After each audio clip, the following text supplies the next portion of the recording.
प्रभु यीशु मसीह के मधुर और मीठे नाम में सबको जय मसीह की मेरा प्यार भरा सलाम। हालेलुया। आज का दिन यहोवा ने बनाया, हम इसमें आनंदित और मगन हो। हालेलुया। हर दिन हमारे परमेश्वर ने बनाया है, इसीलिए हमें हर दिन आनंद करना है, मगन होना है। किसमें? हमारे प्रभु की उपस्थिति में। हालेलुया। आइए हम अपनी आंखों को बंद करेंगे, परमेश्वर के वचन सुनने के लिए अपने हृदय को तैयार करेंगे। हालेलुया। ओ रबा शंदा रबा रबरी अत्था रबरी कला रबा शिखिंदी रिबी रिगंडा रबा रबरी अत्था रबरी कला रबा। हालेलुया। हमारे जीवित और महान स्वर्गीय दयालु अनुग्रहकारी सामर्थी परमेश्वर, सचमुच तू यहाँ मौजूद है और तेरी मौजूदगी में प्रभु चमत्कार होते हैं। तेरी मौजूदगी में बंधन टूटते हैं। तेरी मौजूदगी में शांति है। तेरी मौजूदगी में बीमारियां दूर होती हैं। तेरी मौजूदगी में शैतान भाग जाता है। पवित्र आत्मा, मैं आपका स्वागत करती हूँ। अपनी बाहों को फैलाकर पवित्र आत्मा, मैं आपका स्वागत करती हूँ। मुझ में कोई खूबी नहीं है पवित्र आत्मा, मुझ में कुछ भी नहीं है। पिता, तेरा आत्मा है जो तू मुझ में रख कर अपने लोगों से बात करता है। उसी पवित्र आत्मा को मत्ती 10:20 के वचन के अनुसार मैं अपने अंदर आमंत्रित करती हूँ। तू काम कर पवित्र आत्मा। ये स्थान तेरा है, ये भवन तेरा है, ये जगह तेरी है खुदा, ये लोग तेरे हैं, ये तेरे बच्चे हैं प्रभु। ये तेरे सम्मुख आए हैं, ये तेरी सुनना चाहते हैं, ये तेरी आवाज को सुनना चाहते हैं। प्रभु तेरे वचन के द्वारा इनसे बात कर पिता। रुकावट की आत्मा, गड़बड़ी का आत्मा, डिस्टर्बेंस की आत्मा, यीशु मसीह के नाम से सुस्ती, आलस्य की आत्मा, ऊँघने वाली, नींद दिलाने वाली आत्मा को मैं यहाँ से गेट आउट कहती। तेरा कोई कब्जा नहीं होने पाया यहाँ पर। पवित्र आत्मा तेरा कब्जा चाहती, तेरा हस्तक्षेप चाहती। प्रभु मैं परमेश्वर पिता गूगल मीट को, यूट्यूब चैनल को, क्लैरिटी को, वॉइस को, विजिबिलिटी को, हर लाइट सिस्टम को तेरे हाथों में सौंपती। पवित्र आत्मा तू काम कर। मैं अपने आप को पूरी रीति से पवित्र आत्मा तेरे हाथों में देती, तेरे कंट्रोल, तेरे कब्जे में देती। पवित्र आत्मा तू यहाँ काम कर, अद्भुत काम कर खुदा, अद्भुत काम कर प्रभु। मैं तुझसे सी विनती करती, धन्यवाद करती राजा, अपने दुआ को सुना, यीशु के नाम से मांगती। आमीन। हालेलुया। आइए हम वचन में चलेंगे। यूहन्ना रचित सुसमाचार उसका 4था अध्याय, उसकी पहली आयत से मैं आप पढ़ेंगे। जो आज का हमारा टॉपिक है वो है जीवन का जल।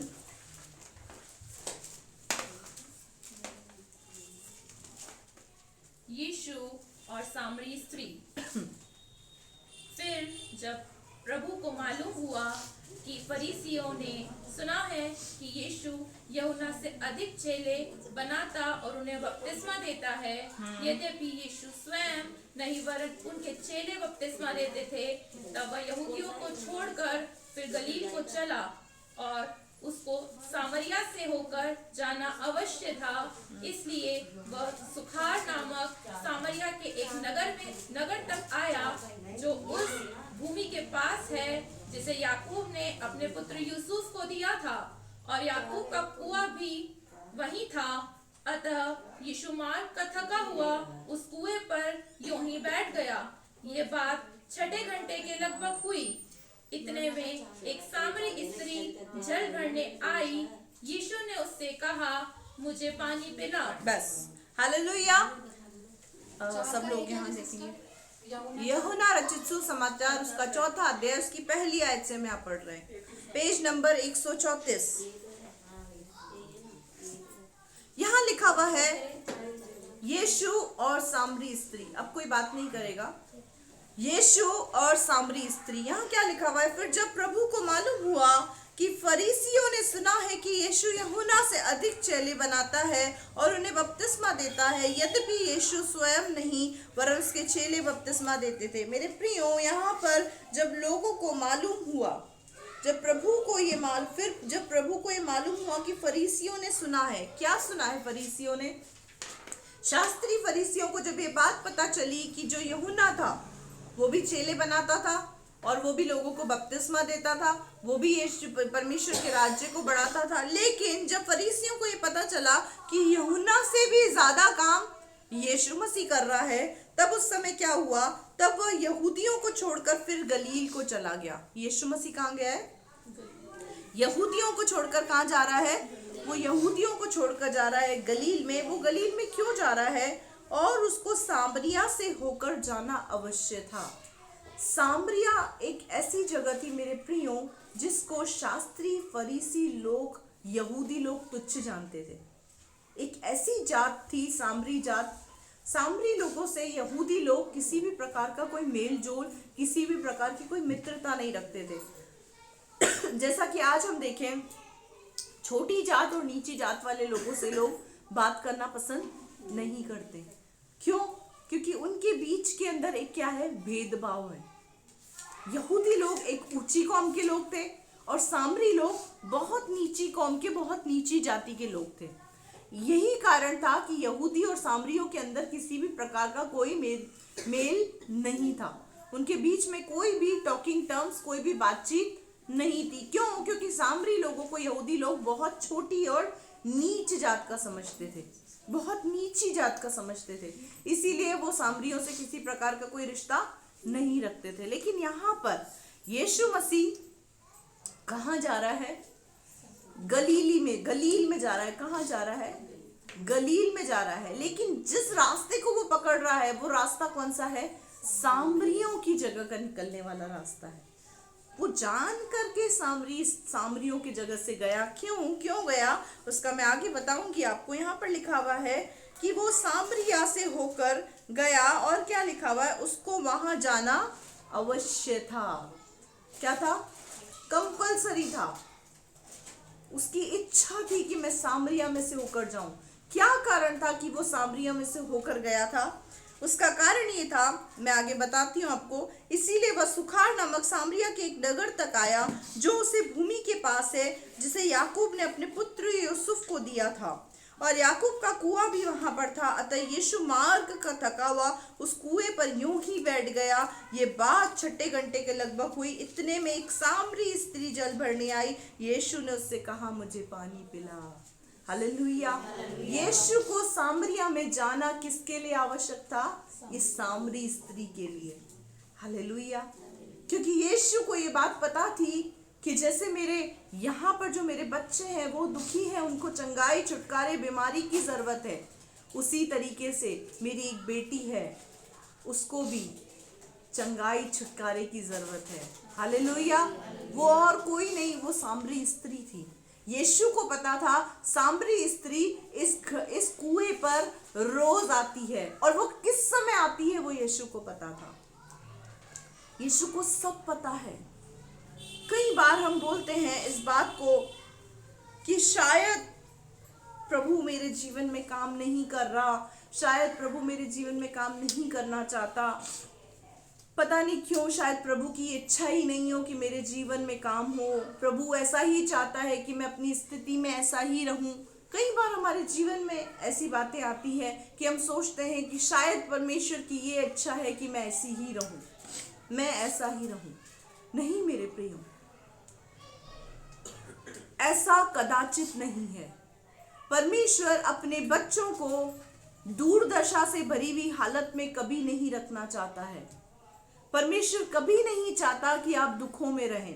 परमेश्वर कभी नहीं चाहता कि आप बीमारियों में रहें। परमेश्वर कभी नहीं चाहता कि आप तकलीफों में रहें। ये कौन चाहता है? ये शैतान चाहता है कि हम तकलीफों में रहें, बीमारियों में रहें, परेशानियों में रहें। लेकिन परमेश्वर ऐसा नहीं चाहता। तो परमेश्वर क्या चाहता है? परमेश्वर अपने समय में काम करना चाहता है। हालेलुया। परमेश्वर के काम करने का एक समय है। ये सामरी स्त्री ये आज ही पानी भरने कुएं पर नहीं आई, ये हर दिन कुएं पर आया करती थी। ये हर दिन कुएं पर आया करती थी। लेकिन जब ये हर दिन कुएं पर आया करती थी, तब इससे कोई यीशु वहां नहीं मिलता था, तब कोई चमत्कार इसके जीवन में नहीं था। मेरे प्रियो, अगर आप हर रविवार को प्रभु की उपस्थिति में इस याकूब के कुएं पर, इस कलीसिया में आ रहे हैं, तो इंतजार करें कि वो समय आएगा जब यीशु आपसे मिलने आएगा। हालेलुया। जब आप इस कुएं पर आ रहे हैं, अपनी प्यास बुझाने के लिए आ रहे हैं, पानी पीने के लिए यहाँ पर आ रहे हैं, अपनी आत्मा को ठंडा करने के लिए आ रहे हैं, अपनी आत्मा की प्यास बुझाने के लिए आ रहे हैं, तो अवश्य है कि यीशु आपसे मिलने आएगा। हालेलुया। लेकिन वो कब आएगा? वो अपने समय में आपसे मिलने आएगा। वो कब आएगा? अपने समय में। अगर हम सोचें कि क्या फायदा हर रविवार को जाने का, हो सकता है मेरे भाइयों, मेरी बहनों, जिस दिन आपने सोचा क्या फायदा जाने का, वही दिन यीशु का आने का था आपसे मिलने। क्या हमें पता है कि कौन से दिन यीशु हमसे मिलने आएगा? यीशु की उपस्थिति यहाँ पर हर रविवार को होती है, लेकिन आपको वो कब आशीष देना चाहता है, ये उसके ऊपर डिपेंड करता है, ये उसके ऊपर निर्भर करता है। आपकी दृष्टि में जो राइट टाइम है, वो उसकी दृष्टि में राइट टाइम नहीं है। कई बार हम सोचते हैं मैं सालों से जा रहा हूं, मुझे 2 साल हो गए, मुझे 7 साल हो गए, मुझे 10 साल हो गए, मेरी स्थिति यूं ही बनी हुई है, इसका मतलब प्रभु यही चाहता है कि मैं इसी स्थिति में, इसी बीमारी में, इसी परेशानी में पड़ा रहूं। नहीं मेरे प्रियो, 38 वर्ष का रोगी कुंड के पानी को हिलाने की अपेक्षा कर सालों तक पड़ा रहा। 38 वर्ष से वो बीमार था। वो पड़ा रहा कि स्वर्गदूत आकर उस कुंड का पानी हिलाएंगे, मैं इस कुंड में उतर जाऊंगा, मैं चंगा हो जाऊंगा। लेकिन 38 वर्ष के बीमार व्यक्ति ने अपनी हिम्मत नहीं हारी। आखिरकार जब उसका नंबर उस कुंड में उतरने का नहीं आया, तो यीशु स्वयं आ गया उसको चंगा करने। हालेलुया। यीशु खुद आ गया उसको चंगा करने। इसी तरीके से मेरे प्रियो, जब इस कुंड के पास, इस याकूब को कुएं के पास हर रविवार को जब भी मीटिंग्स होती है, अगर आप आ रहे हैं तो इसी आस के साथ आए कि प्रभु तू मुझसे मिलेगा, और जिस दिन तू मुझसे मिलेगा मेरी जिंदगी बदल जाएगी। हालेलुया। अब देखना इसके साथ क्या हुआ। सामरी स्त्री जब उस कुएं पर पानी भरने आई, यीशु मसीह सामरिया के अंदर इस स्त्री के लिए आया था। किसके लिए? इस स्त्री के लिए आया था। इस सामरी स्त्री के लिए आया था, जिसको यहूदी लोग तुच्छ समझते थे, नीच समझते थे, बहुत नीची जाति का समझते थे, जिनसे किसी प्रकार का कोई मेल नहीं था इनका। मेरे प्रियो, कई बार हम संसार में भी देखते हैं कि पक्षपात होता है। किसी गरीब के घर कोई व्यक्ति जाता है, तो उस व्यक्ति के अंदर ये बात होती है कि मैं एक गरीब व्यक्ति हूँ, मेरे घर का पानी एक अमीर व्यक्ति क्यों पिएगा। होता है कि नहीं होता है? होता है ना, कि कोई गरीब के हाथ से पानी लेना पसंद नहीं करता। दिमाग में क्या बात आती है? पता नहीं इसने हाथ धोए होंगे, नहीं धोए होंगे, मटकी धोता होगा, नहीं धोता होगा, हम तो बहुत साफ सुथरे रहते हैं। ये जो छूछा, पक्षपात, ये सारी बातें एक इंसान के अंदर हो सकती है, लेकिन हमारे प्रभु यीशु के अंदर नहीं है। वो पक्षपात यीशु के अंदर नहीं है। हम किसी गरीब की कुटिया में जाते हैं तो उसके बर्तन में खाना खाना पसंद नहीं करते, उसके ग्लास में पानी पीना पसंद नहीं करते। क्यों? कारण हमारा स्वभाव, हमारी सोच, हमारे विचार। और वही सोच अगर आज हम रखते हैं तो हम यहूदियों की आत्मा रखकर बैठे हैं। अगर वही पक्षपात वाला हृदय हमारे अंदर है, तो इसका मतलब हम कौन है? हम यहूदी हैं।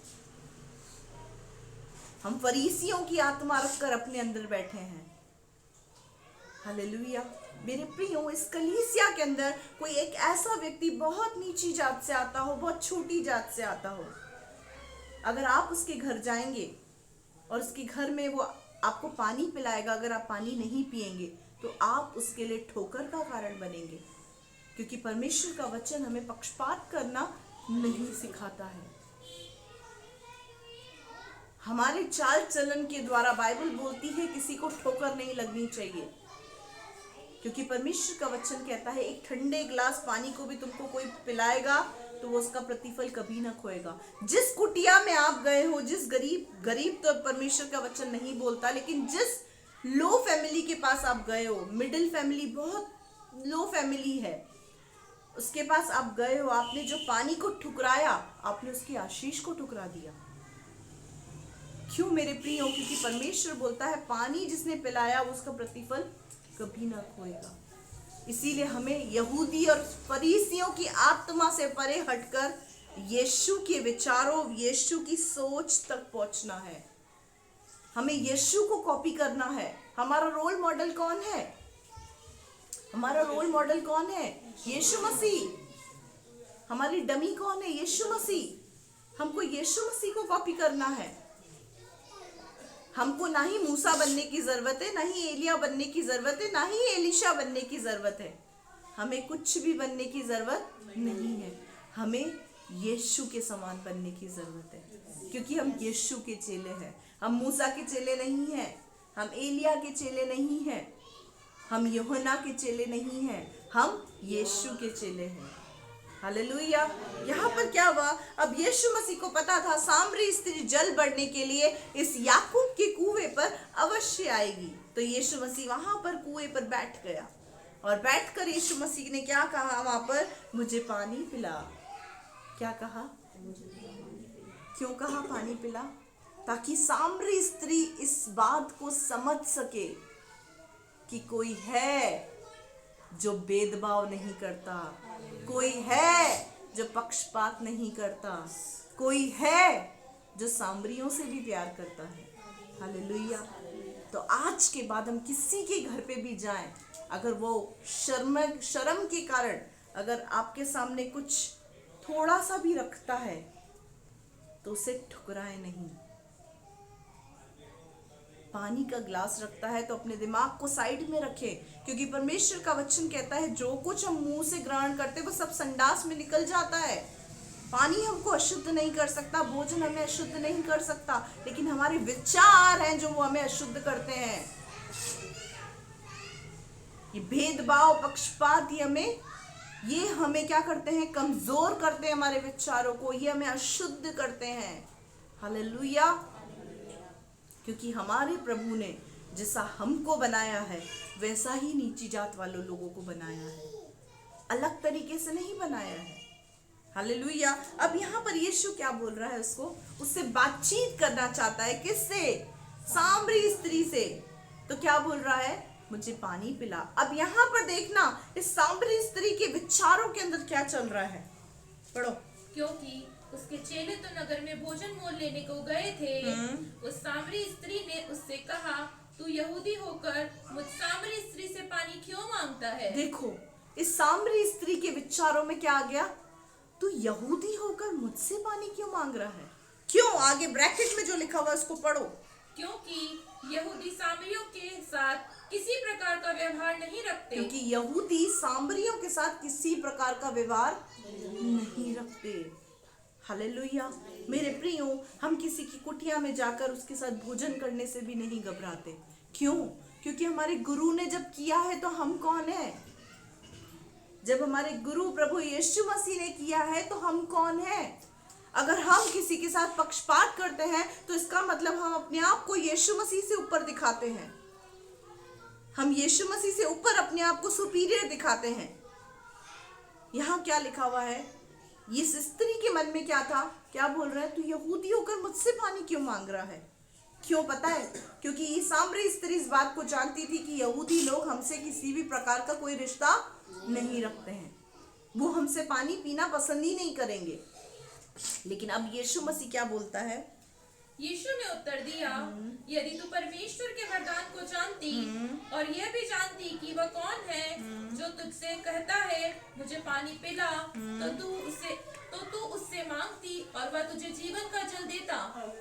स्त्री ने उससे कहा, हे प्रभु, तेरे पास जल भरने को तो कुछ भी नहीं है और कुआं गहरा है, तो फिर वह जीवन का जल तेरे पास कहाँ से आया? हालेलुया। अब यहाँ क्या हुआ? यीशु ने उससे बातचीत करना शुरू किया। अब स्त्री उसको मना कर रही है कि स्त्री उसको पानी पिलाने के लिए मना नहीं कर रही, बस उससे एक सवाल कर रही है कि तू मेरे हाथ से पानी क्यों पीना चाहता है। वहां पर यीशु उसको उत्तर में क्या बोल रहा है, यीशु उसको सुसमाचार सुना रहा है। क्या बोल रहा है, उसको बोल रहा है यीशु मसीह, यदि तू परमेश्वर का वरदान जानती और ये जानती कि तुझसे कौन बात कर रहा है, तो तू मुझसे मांगती। क्या लिखा हुआ है, तो तू मुझसे मांगती और यह भी जानती कि वह कौन है जो तुझसे कहता है मुझे पानी पिला। मुझे पानी पिला। अगर तू ये जानती कि तुझसे कौन पानी मांग रहा है तो तू मुझसे कहती, तब मैं तुझे जीवन का जल देता। हालेलुया। मेरे प्रियो, जीवन का जल कौन है? जीवन का जल प्रभु यीशु मसीह है। जीवन का जल कौन है? जीवन का जल हमारा प्रभु यीशु मसीह है। हमारे को जीवन रूपी जल कौन देता है? यीशु देता है। ये पानी तो ऐसा है मेरे प्रियो, उसको पीकर हमारी प्यास नहीं बुझती है। इसे हम पीते जाते हैं, पीते जाते हैं, पीते जाते हैं, लेकिन ये हमारे शरीर के लिए तृप्ति का कारण नहीं है। लेकिन जीवन का जल प्रभु यीशु मसीह जब हमारे अंदर आ जाता है तो हमें जीवन का जल मिल जाता है, और जो हमारी आत्मा की प्यास है वो बुझ जाती है। शारीरिक प्यास तो हमें इससे बुझानी है, लेकिन हमारी आत्मा, उसकी प्यास कौन बुझाता है? उसकी प्यास बुझाता है जीवन का जल, वो है प्रभु यीशु मसीह। वो जल प्रभु यीशु मसीह के पास है, वो जल प्रभु यीशु मसीह देता है। इसीलिए यहाँ पर इस स्त्री को क्या कहा, तुम मुझसे मांगती तो मैं तुझे जीवन का जल देता। हालेलुया। आगे पढ़े बेटा, आगे यहाँ पर लिखा, स्त्री ने उससे क्या कहा? स्त्री प्रभु को क्या कह रही है? हे प्रभु, तेरे पास तो जल भरने को भी कुछ नहीं है और कुआं गहरा है, तो फिर वह जीवन का जल तेरे पास कहां से आया?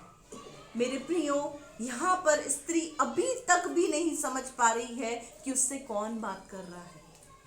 वो क्या सोच रही है? वो आत्मिक बात को शारीरिक बातों में ले रही है। कई बार हम भी क्या करते हैं, आत्मिक बातें होती है उसको शरीर के तौर से उसको सुलझाने की कोशिश करते हैं और उलझ जाते हैं। आत्मिक बातों का कंपैरिजन शारीरिक बातों के कंपैरिजन से हम नहीं कर सकते, क्योंकि परमेश्वर का आत्मा, परमेश्वर अनलिमिटेड है, उसकी कोई सीमा नहीं है। परमेश्वर हमारा सीमा के बाहर काम करता है। हमारी बुद्धि जो संसार के अंदर रहती है, हमारा शरीर जो संसार के अंदर रहता है, ये उतना ही सोच सकता है, ये उतना ही देख सकता है जितनी शक्ति क्षमता इसके अंदर है। लेकिन आत्मा वो कर सकता है जो इस संसार के अंदर भी किसी ने ना सोचा हो। हालेलुया। हमारी बुद्धि से पार परमेश्वर का आत्मा काम करता है, हमारी आंखों के पार परमेश्वर का आत्मा काम करता है, हमारी जुबान के पार पवित्र आत्मा काम करता है, हमारे जीवन के पार, हमारे हृदय के पार पवित्र आत्मा काम करता है। हालेलुया। इसीलिए हम क्या करते हैं, हम जब आत्मिक बातों को शारीरिक बातों से मिलाने की कोशिश करते हैं तो हम हार जाते हैं। कैसे? हमारी जो समस्या हमारी आंखों की क्षमता से हमको दिखती है वो बहुत बड़ी है, बीमारी बहुत बड़ी है, तकलीफ बहुत बड़ी है, परेशानी बहुत बड़ी है। जब उस परेशानी को हम इस सीमित आंखों से देखते हैं, जिसके अंदर सीमित शक्ति है, इस बुद्धि से उस परेशानी के बारे में सोचते हैं, तो वो परेशानी हमको कभी ना खत्म होने वाली दिखती है। दिखती है या नहीं दिखती है? ये प्रैक्टिकल है। जब हम इस बुद्धि से सोचते हैं, इस आंखों से देखते हैं और मुंह से अंगीकार करते हैं, तो हम उस समस्या को कैसे देखते हैं? अपनी सीमाओं से, इस संसार की सीमाओं के अंतर्गत होकर देखते हैं। लेकिन जो परमेश्वर काम करता है वो बुद्धि से परे करता है, वो आंखों से परे करता है, वो संसार की शक्ति और सामर्थ्य से परे होकर काम करता है। पिछले संडे को मैंने एक जन्म के अंधे के विषय में बताया था। क्या जन्म के अंधे को कोई डॉक्टर ठीक कर सकता है? कर सकता है, लेकिन यीशु ने किया। हालेलुया। तो क्या वो बुद्धि से परे नहीं किया? समझ से परे काम नहीं किया? डॉक्टरी फेल हो गई, साइंटिस्ट फेल हो गए, हर किसी को फेल करके यीशु ने काम नहीं किया? किया। लेकिन हम लोग क्यों मात खा जाते हैं? उसका कारण पता है? हम आत्मिक बातों को शारीरिक बातों से मिलाकर सोचते हैं। हम आत्मिक बातों को शारीरिक बातों के साथ मिलाकर सोचते हैं तो जो हमें चमत्कार है, चंगाई, छुटकारा है, आशीष है, वो हमको असंभव सी नजर आती है। आत्मिक बातों को आत्मिक तरीके से सोचें। शारीरिक बातों को, जब आप आत्मिक बातों के बारे में सोच रहे हैं, जब आप परमेश्वर के बारे में सोच रहे हैं, पवित्र आत्मा के बारे में सोच रहे हैं, उसकी सामर्थ के बारे में सोच रहे हैं, तो अपनी बुद्धि को, अपने विचारों को, अपनी आंखों को, अपनी परिस्थितियों को साइड में रखकर सोचें। सिर्फ परमेश्वर की सामर्थ को देखें, सिर्फ परमेश्वर की सामर्थ को। यकीन माने आपकी परिस्थितियां बदल जाएंगी। सिर्फ आप अपनी परिस्थितियों को साइड में रखकर बोले, नहीं, मेरा परमेश्वर इन परिस्थितियों से कहीं अधिक बड़ा है, इन समस्याओं से कहीं अधिक बड़ा है। मेरा परमेश्वर सीमाओं के पार काम करता है, उसकी कोई लिमिट नहीं है। वो मेरी बुद्धि के पार काम करता है, मेरी सोच के पार कार्य करता है, वो मेरे विचारों के पार कार्य करता है। जो संसार में नहीं हो सकता वो मेरा प्रभु कर सकता है। कभी कोई कुंवारी गर्भवती हो सकती है? साइंटिस्ट भी, अगर विज्ञान के हिसाब से देखा जाए, अगर साइंटिस्ट लोग बड़ी से बड़ी लैब के अंदर अगर रिसर्च भी कर लें, उस रिसर्च के अंदर भी उनकी रिसर्च फेल निकलेगी, कोई कुंवारी गर्भवती नहीं हो सकती है। लेकिन मेरे यीशु को जन्म देने के लिए, इस पृथ्वी पर लाने के लिए मेरे परमेश्वर ने उस साइंस को भी फेल कर दिया और कुंवारी मरियम के द्वारा यीशु मसीह को इस पृथ्वी पर भेजा। हालेलुया। तो अपनी बुद्धि, अपने विचारों को साइड में रखकर, आत्मिक शारीरिक बातों को मिलाकर नहीं, आत्मिक बातों को देखते हुए हर बात का निर्णय ले, हर बात का निर्णय। जब हम आत्मिक बातों को लेकर सोचेंगे ना मेरे प्रियो, तो वही हमारे साथ होगा। लेकिन जब दोनों बातों को मिक्स करके करेंगे तो हम भी ऐसी ही बातों में फंस जाएंगे, बेतुकी बातों में।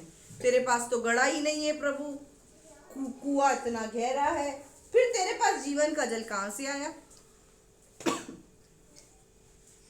हम भी ऐसी बेतुकी बातें करते हैं। मेरी परिस्थिति ऐसी है, मैं किन हालातों से निकल रहा हूं, मैं किन हालातों से निकल रही हूं, ये प्रभु को क्या पता।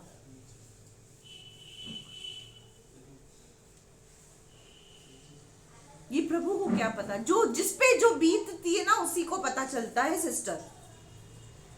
जिस पे जो बीतता है उसी को पता चलता है सिस्टर। आपको क्या पता हमारा दर्द, जिस दर्द से आप निकल रहे हैं ना मेरे प्रियो, उस दर्द का अनुभव परमेश्वर ने पहले ही हमें दे दिया होता है। इसीलिए हम एक अनुभव के साथ बोलते हैं कि ऐसा करो तो ऐसा होगा। अक्सर हम क्या सोचते हैं, इनको क्या पता, इनको तो मुंह हिलाने से मतलब है, इनका काम ही है वचन बोलना। नहीं मेरे प्रियो, कुछ अनुभव तो इस व्यक्ति को जो आपके सामने खड़ा है खुदा ने कराया होगा अपने जीवन के अंदर। मुझे प्रभु में आए हुए 10 साल हो गए हैं। इस 10 साल में मैंने बहुत अनुभव लिया है। जिन परिस्थितियों के आप अंदर हैं, उन परिस्थितियों का अनुभव लेकर मैं आ चुकी हूँ। जिन तकलीफों के अंदर आप हैं, उसका अनुभव मैं ले चुकी हूँ। उस अनुभव में क्या करना चाहिए वो परमेश्वर मुझे सिखा चुका है। इसीलिए आज आपको सिखाने की शक्ति और सामर्थ्य प्रभु ने मुझे दिया है। मुझे सर दर्द का अनुभव ना हो तो मैं कभी भी आपके दर्द को समझ नहीं सकती। मुझे अनुभव है तभी आपका दर्द समझ में आता है। और उस दर्द का जो निवारण है जब वो आपको दिया जाता है, तो ये समझकर उसको एक्सेप्ट किया करो कि नहीं, रास्ता यही है, मार्ग यही है, इसी के अनुसार ही हमें आशीष मिलेगी। हालेलुया। अब यहाँ पर क्या कर रही है, शारीरिक तौर से समझ रही है, तेरे पास घड़ा तो है नहीं, पानी कहाँ से आया, तेरे पास जीवन का जल कहाँ से। अब प्रभु उसको थोड़ा डिटेल में समझा रहे हैं। पढ़ो बेटा। क्या तू हमारे पिता याकूब से बड़ा है? अब ये क्या बोल रही, क्या तू हमारे पिता याकूब से भी बड़ा है? कंपैरिजन किससे कर रही है यीशु मसीह का? याकूब के साथ। किसके साथ कर रही है? याकूब के साथ। बाप का कंपैरिजन किसके साथ कर रही है? बेटे के साथ। चलो पढ़ो पढ़ो। जिसने हमें ये कुआं दिया और आप ही अपनी संतान और अपने पशुओं समेत इसमें से पिया। यीशु ने उसको उत्तर दिया, जो कोई ये जल पिएगा वह फिर प्यासा होगा, परंतु जो कोई उस जल में से पिएगा जो मैं उसे दूंगा वह फिर अनंत काल तक प्यासा न होगा, वरन जो जल मैं उसे दूंगा वह उसे एक सोता बन जाएगा जो अनंत जीवन के लिए उमड़ता रहेगा। हालेलुया। अब यहाँ पर यीशु मसीह इसको और डिटेल में समझाने की कोशिश कर रहे हैं। कैसे? वो बोल रही, क्या तू याकूब से भी बड़ा है, जिसने हमें कुआं दिया, आप ही अपनी संतान और उस पशुओं के समेत इसमें से पिया। यीशु ने उसको उत्तर दिया। अब वो उसको क्या बोल रही, तू याकूब से भी कोई बड़ा है क्या? मैं तुझे नहीं जानती, तू थोड़ा सा मुझे अपने आप को इंट्रोड्यूस कर, अपने आप अपना परिचय दे। अब यीशु उसको उत्तर क्या दे रहा है? यीशु उसको उत्तर बोल रहा है, जो कोई ये जल पिएगा वो फिर प्यासा हो जाएगा। यानी जो कोई ये शारीरिक जल पिएगा वो फिर से प्यास लगेगी, उसको फिर से प्यास लगेगी। आधे घंटे बाद फिर पानी पिएगा, 1 घंटे बाद फिर पानी पिएगा। लेकिन जो कोई ये जल पिएगा वह फिर प्यासा होगा, परंतु जो कोई उस जल में से पिएगा जो मैं उसे दूंगा, इसे अंडरलाइन करें, जो मैं उसे दूंगा, वो जीवन का जल केवल यीशु मसीह ही देता है। हालेलुया। कोई और नहीं दे सकता। वो जल जो मैं तुझे दूंगा, जो मैं उसे दूंगा, क्या होगा फिर? वह फिर अनंत काल तक प्यासा ना होगा। यानी अनंत काल तक उसकी आत्मा तृप्त हो जाएगी, उसको इधर उधर भटकने की जरूरत नहीं पड़ेगी। हालेलुया। यीशु मसीह जब जीवन का जल देता है तो हमारा भटकना बंद हो जाता है। फिर डोरे डंडे पसंद नहीं आते, फिर चाहे कोई भी कुछ भी बोल दे, हम तृप्त हो जाते हैं। है हमारे जीवन में इस बात का अनुभव कि चाहे बोले, तू फलानी जगह चली जा बहन, तेरा काम हो जाएगा, तू ढिमकानी जगह चले जा, तेरा भाई काम हो जाएगा। पर अंदर से क्या एक आवाज आती है, आत्मा क्या बोलती है? जिस मार्ग पे चल रहा है उसी पर चल, क्योंकि मार्ग यही है। हालेलुया। सत्य का मार्ग यही है। हमारी आत्मा, मेरे प्रियो, जब हम प्रभु को नहीं जानते थे, प्रभु ने वो जीवन का जल हमको नहीं दिया था, हम भी भटकते थे। सोमवार कहीं चले जाते थे, मंगलवार कहीं चले जाते थे, फिर बुधवार कहीं चले जाते थे, शुक्रवार कहीं चले जाते थे, शनिवार तक भटकते थे, संडे को रेस्ट करते थे। यही था। आज क्या हुआ? भटकना, हमारी आत्मा की जो प्यास थी वो अनंत काल तक बुझ गई। अब अनंत काल में जाकर हम उस प्रभु को देखेंगे जिसने ये जीवन का जल हमको दिया है, क्योंकि परमेश्वर का वचन कहता है मार्ग, सत्य, जीवन यीशु मसीह है।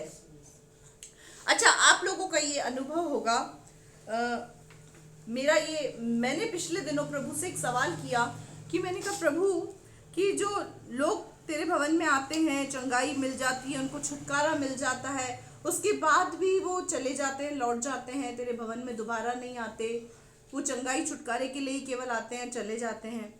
उस समय आत्मा में मेरे अंदर, पता है, परमेश्वर की आत्मा ने ये बात किया मुझसे और मुझे कहा, उनको जीवन का जल नहीं मिला। हालेलुया। चमत्कार यीशु की उपस्थिति में है, चंगाई यीशु की उपस्थिति में है, चमत्कार यीशु के स्वभाव में है, यीशु के नाम में ही चमत्कार है। अगर किसी व्यक्ति के जीवन में चमत्कार हुआ, इसका मतलब ये नहीं है कि उसको जीवन का जल मिल गया, उसको जीवन का जल मिल गया। बाइबल के अंदर बहुत से ऐसे एग्जाम्पल है। 10 कोढ़ियों को प्रभु यीशु मसीह ने चंगा किया, 9 लौट गए, एक ही खाली लौट कर आया प्रभु यीशु का धन्यवाद करने के लिए। क्यों पता है? क्योंकि उस एक ही ने उस जीवन के जल को प्राप्त किया था। उस एनकाउंटर को जो प्रभु यीशु मसीह के साथ उसका हुआ था, वो एक ही व्यक्ति ने प्राप्त किया था। इधर जितने लोग बैठे हैं जो हर रविवार को आते हैं, वो इसीलिए आते हैं क्योंकि प्रभु से उनका एनकाउंटर हुआ है। हालेलुया। चाहे दुख में है, चाहे सुख में है, पर एक विश्वास है कि जो करेगा वो यही करेगा। मार्ग यही है और कोई मार्ग नहीं है। और कोई रास्ता नहीं है। जीवन का जल सिर्फ यीशु मसीह ही है। अब यहाँ पर वो क्या, अब यीशु मसीह क्या बोल रहा है, उसको अनंत काल तक प्यासा न होगा, वरन जो जल मैं उसे दूंगा वह उसमें से एक सोता बन जाएगा। क्या बन जाएगा? सोता।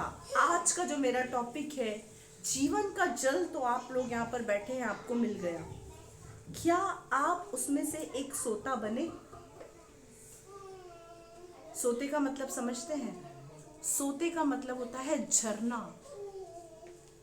सोते का मतलब होता है उमड़ता हुआ पानी, जिसमें से उमड़ता है पानी। जब पानी उमड़ता है तो क्या होता है? बहुत से लोग पानी पीकर तृप्त होते हैं। क्या आप एक सोता बने? क्या आपके द्वारा किसी ने आशीष पाया? क्या आपके द्वारा कोई इस भवन में आया? क्या आपके द्वारा कोई जीवन का जल पाया? यीशु ने क्या कहा? जो जल मैं दूंगा उससे अनंत काल तक उसकी प्यास नहीं बनेगी, बुझेगी, और वो एक सोता बन जाएगा। जीवन का जल आप लोगों को मिल गया। क्या आप एक बहते सोते हैं? आपके द्वारा क्या लोग प्रभु के भवन में आ रहे हैं? क्या आप वो सोता बने? आगे, जो अनंत जीवन के लिए उमड़ता रहेगा, यानी जब तक वो जिंदा है तब तक वो उमड़ता रहेगा। कई बार मेरे प्रियो, जब कोई व्यक्ति हमारे पास आता है, हमको दिख रहा है वो दुखी है, परेशान है, लेकिन हम उसको सुसमाचार नहीं सुनाते। उसका कारण पता है क्या है? हमारा सोता उमड़ नहीं रहा है। हम अभी तक एक सोता नहीं बने हैं। जीवन का जल तो मिल गया, लेकिन हम अभी तक सोता नहीं बने हैं। हम सिर्फ अपने कामों तक सीमित हो जाते हैं। जब किसी परेशान व्यक्ति को देखते हैं, हमारा काम है उसको सुसमाचार सुनाना, प्रभु के बारे में बताना, उसको भवन लेकर आना। तब जाकर हम बनेंगे उमड़ते हुए सोते। इस बात की चिंता ना करें कि एक आत्मा आपके द्वारा प्रभु में आई, वो लौट गई।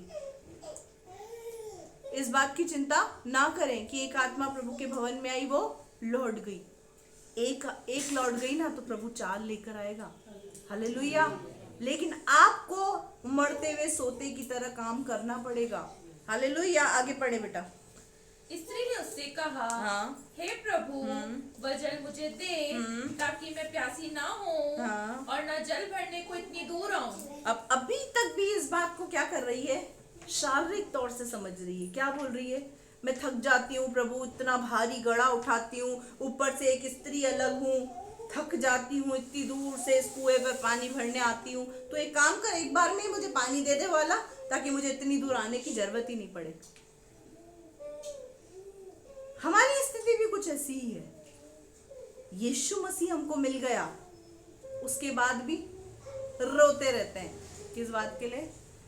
मैं थक गई हूं अपना काम कर करके प्रभु, ये किचन मेरा पीछा कब छोड़ेगा, ये बिजनेस मेरा पीछा कब छोड़ेगा। हम भी क्या करते हैं? इसी तरीके से अपनी समस्या और परिस्थितियों को, यीशु हमारे सामने खड़ा है, उसने हमको जीवन का जल दे दिया, लेकिन हम अपनी परिस्थितियों के अंदर डूबते और थकते चले जाते हैं। क्यों पता है? क्योंकि हम वो अनंत जीवन, प्रभु यीशु, अनंत जीवन देने वाला, जीवन का जल देने वाला प्रभु यीशु मसीह से अपनी निगाह हटाकर हमारी निगाह कहाँ चली गई? शारीरिक प्यास पर, शारीरिक भूख पर। मेरे प्रियो, अगर जीवन का जल प्रभु ने हमको दिया है, अगर उसको जीवन के जल का एहसास है, तो उसको आपकी शारीरिक जल का भी एहसास है। अगर उसको आपकी आत्मिक भूख का एहसास है, वो आपको हर दिन, हर रविवार को ताज़ा मन्ना खिलाकर आपकी आत्मिक भूख वो मिटा रहा है, तो उसको आपकी शारीरिक भूख का भी एहसास है। उसको एहसास है आप क्या खाएंगे, क्या पिएंगे, क्या पहनेंगे, उसको सब बातों का एहसास है। पर क्या है पता है? हम समस्या को हमारे सर पर रखकर चलते हैं, वो हम किसी को नहीं देना चाहते। क्यों? क्योंकि हमको लगता है ये समस्या मुझसे बेहतर कोई सॉल्व नहीं कर सकता। हमको क्या लगता है? ये समस्या मुझसे बेहतर कोई और सॉल्व नहीं कर सकता। मैं इस समस्या के अंदर सालों से अपनी जिंदगी काट रहा हूँ, सालों से मैं समस्या के अंदर अपनी, ये समस्या हैबिचुअल हो गई है, ये थोड़ी फैमिलियर हो गई है मुझसे, ये समस्या मुझसे क्या हो गई है, फैमिलियर हो गई है, अब थोड़ी मेरे घर की सदस्य बन चुकी है, तो इसको मैं ही अच्छे से समझ पाऊंगी, मैं ही अच्छे से समझ पाऊंगा। मेरे प्रियो, अपनी ताकत से अपनी समस्याओं को सॉल्व करने की कोशिश ना करें, अपनी जिंदगी को अपनी ताकत से चलाने की कोशिश ना करें। थक जाएंगे, हार जाएंगे, निराश हो जाएंगे, सिवाय आंसुओं के हाथ कुछ नहीं लगेगा। हम अपने घर परिवार को, अपनी गृहस्थी को, अपनी समस्या को अपनी तरीके से चलाने की कोशिश करते हैं, अपने हाथों में उसको ले लेते हैं, और उसके बाद हम क्या सोचते हैं, हाय मेरी समस्या। क्यों? क्योंकि हमें कॉन्फिडेंस है कि हम उसको अच्छे से हैंडल कर सकते हैं। हमें क्या है, इस बात का कॉन्फिडेंस है कि हम इस चीज को हैंडल कर सकते हैं। मेरे प्रियो, आज के बाद अपनी समस्या को प्रभु के हाथ में दे दें और उमड़ता हुआ सोता बन जाएं। आपकी समस्या को आप हैंडल नहीं कर पाएंगे। अब मैं आगे ये भी बताऊंगी कि कैसे हैंडल नहीं होगी। अब ये बोल रही है, प्रभु तू मुझे पानी एक बार में पिला दे, एक बार में दे दे तो कहानी खत्म हो जाए। लेकिन आगे अब प्रभु उसको क्या बोलेंगे? यीशु ने उससे कहा, हाँ। जा अपने पति को यहाँ बुला ला। अब यीशु ने कहा, भाई इतना समझाने के बाद इसको नहीं समझ में आया, अब इसको कोई ना कोई ऐसी चीज बोलनी पड़ेगी मुझे जिससे ये समझ जाए कि मैं कोई साधारण व्यक्ति नहीं हूँ। अब क्या बोला? चल ठीक है, देखो पानी पीने का है ना। यीशु मसीह ने बहसबाजी नहीं करी। हम क्या करते हैं, उलझ जाते हैं, बहस करना शुरू कर देते हैं, किसी को सुसमाचार सुनाते हैं। यीशु मसीह ने क्या कहा? चल जा अपने पति को बुला ला। क्यों पता है? क्योंकि यीशु को पता चल गया था कि अब कहानी सारी अब निकल कर आएगी, सच्चाई अब निकल कर आएगी। क्योंकि यीशु ने बुद्धिमानी से उसको क्या कहा? जा अपने पति को बुला ला, तो तुम दोनों को साथ में ही पानी पिला दूंगा मैं। हालेलुया। तेरे को पानी पीने का है, मेरे को पिलाने का है, तू पति को लेकर। अब कहानी देखना कैसे निकलती है। स्त्री ने उत्तर दिया, हाँ। मैं बिना पति की हूँ। यीशु ने उससे कहा, तुम ठीक कहती है, मैं बिना पति की हूँ। अब यीशु मसीह को क्या बोलती? I am unmarried. क्या बोल रही है? मैं अनमैरिड हूँ प्रभु, मैं बिना पति की हूँ, मेरा कोई पति नहीं है। यीशु ने क्या कहा? तू ठीक कहती है, तू बिना पति की है। क्यों? अब सुनना आगे। क्योंकि तू 5 पति कर चुकी है, हाँ। और जिसके पास तू अब है वह भी तेरा पति नहीं। ओहो, ऑलरेडी 5 जगह तू अपना टिकट लगा चुकी है, 5 पति ऑलरेडी तू कर चुकी है, लेकिन अब तू जिसके साथ रह रही है ना, वो भी तेरा पति वति नहीं है।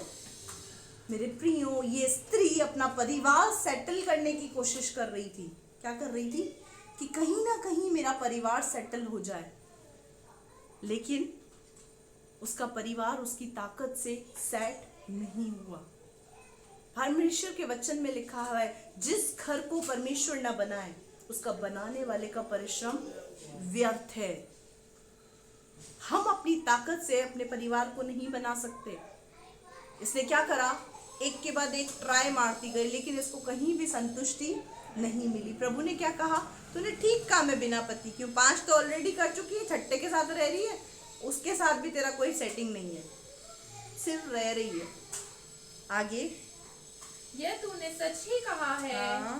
स्त्री ने उससे कहा, हे प्रभु, मुझे लगता है कि तू भविष्यद्वक्ता है। हालेलुया। अब थोड़ा थोड़ा उसने यीशु मसीह को जानना कोशिश किया कि मुझे लगता है प्रभु तू भविष्यद्वक्ता है। क्या जाना? कि मुझे लगता है कि तू भविष्यद्वक्ता है, क्योंकि जो मैंने किया वो तूने सब बता दिया। आगे पढ़ो बेटा। हमारे बाप दादाओं ने इसी पहाड़ पर आराधना की, और तुम कहते हो कि वह जगह। एक सेकंड बेटा, अभी यहाँ पर रुकेंगे, हम पढ़ेंगे यूहन्ना 7 का 37-29, फिर वापस हमें आएंगे 37। पर्व के अंतिम दिन, जो मुख्य दिन है, यीशु खड़ा हुआ और पुकार कर कहा, यदि कोई प्यासा है तो मेरे पास आए और पिए। जो मुझ पर विश्वास करेगा, जैसा पवित्र शास्त्र में आया है, उसके हृदय में जीवन के जल की नदियां बह निकलेंगी। उसने यह वचन पवित्र आत्मा के विषय में कहा, जिसे उस पर विश्वास करने वाले पाने पर थे, क्योंकि आत्मा अब तक न उतरा था, क्योंकि यीशु अब तक अपनी महिमा को न पहुंचा था। हालेलुया। अब यहाँ पे क्या लिखा हुआ है? वो जीवन का जल कौन है? वो जीवन का जल है पवित्र आत्मा, जो यीशु मसीह अपने लोगों को देता है। वो पवित्र आत्मा आपको गाइड करता है, आपको सही गलत बताता है, आपको हर एक चीज में आपकी अगुवाई करता है। लेकिन अगर अभी तक भी पवित्र आत्मा आपके पास नहीं है, आप जो कर रहे हैं, जो मन में आ रहा वही करते जा रहे हैं, गलत रास्तों पे चल रहे हैं, गलत बोल रहे हैं, गुस्सा कर रहे हैं, गलत बातें आपके अंदर अभी भी हैं, तो आपको क्या करने की जरूरत है? यीशु को कहना है कि तू मुझे आज जीवन का जल दे। और यीशु क्या देगा? यीशु पवित्र आत्मा देगा। पवित्र आत्मा आपको मार्ग दिखाएगा, वो आपको सच्चाई बताएगा, वो आपको रियलिटी बताएगा, वो आपका इंट्रोडक्शन, आपका परिचय किससे कराएगा? सच से कराएगा, सही चीजों पर आपको ले जाएगा। वो जीवन का जल कौन है? पवित्र आत्मा। यीशु मसीह ने क्या कहा? मेरे पास आओ, मैं तुम्हें जीवन का जल यानी मैं तुम्हें पवित्र आत्मा दूंगा। जब वो तुम्हारे साथ होगा तो अनंत काल तक तुम्हारी आत्मा प्यासी नहीं रहेगी।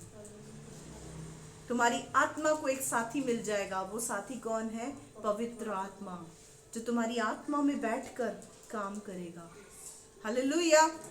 अब यहाँ पर स्त्री क्या बता रही है? उसको पहले भविष्यद्वक्ता बोल रही। वापस यूहन्ना के 4 अध्याय की 20वीं आयत को पढ़ेंगे। हमारे बाप दादाओं ने इसी पहाड़ पर आराधना की, और तुम कहते हो कि वह जगह जहाँ आराधना करनी चाहिए यरूशलेम में है। यीशु ने उससे कहा। अब यहाँ क्या हुआ? ये यीशु मसीह को बोल रही है। हमारे बाप दादाओं ने बोला कि तुम यहीं पे सामरिया में रहकर आराधना करो, लेकिन तुम लोग यहूदी लोग बोलते हो कि आराधनालय तो यरूशलेम में है, सामरी लोग गलत जगह आराधना कर। अभी कहाँ उलझ गई ये? यीशु मसीह के साथ कहाँ उलझ गई? यीशु मसीह को क्या समझ रही है? यहूदियों का भविष्यद्वक्ता। क्या समझ रही है? यहूदियों का कोई गुरु है, कोई भविष्यद्वक्ता है। यीशु मसीह को क्या कर रही? क्लियर कर रही है। क्या कर रही है? उसको क्लियर कर रही है कि हमारे बाप दादाओं ने तुमको ये सिखाया, तुम्हारे बाप दादा ऐसा बोलते हैं, ऐसा। वो क्या लड़ाई वाला मुद्दा चालू, लड़ाई वाला मुद्दा चालू। लेकिन यीशु अब उससे क्या कर रहा है? सही परिचय उसको देने की कोशिश कर रहा है। अब क्या हुआ? यीशु ने उससे कहा, हे नारी, मेरी बात का विश्वास अब कर। यीशु मसीह सब पका गया और क्या बोला? हे नारी, मेरी बात का विश्वास कर। अपने दिमाग में जो भरी हुई बातें हैं उसको साइड रख। कई बार हमारी स्थिति भी ऐसी होती है, हम जब किसी को कुछ समझाने की कोशिश करते हैं, वो व्यक्ति बहस करता है। क्या करता है? बहस करता है। स्टोरी सुनाने की जरूरत नहीं है। हम क्या करते हैं? प्रभु को स्टोरी सुनाने लग जाते हैं।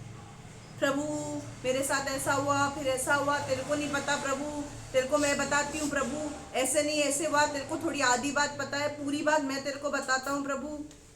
हम लोग थोड़ा सा क्या सीरियस हो जाते हैं हमारे मैटर्स को लेकर, और प्रभु को बोलते हैं मैं पूरा बताता हूँ। प्रभु तेरे पास तो इतने लोग हैं, हो सकता है जिस समय मेरे साथ ये घटना घटी थी तो किसी और के घर में काम कर रहा था। ऐसा हो सकता है प्रभु, तेरे को पूरी बात पता नहीं है। मैं तेरे को पूरी बात बताता हूँ प्रभु।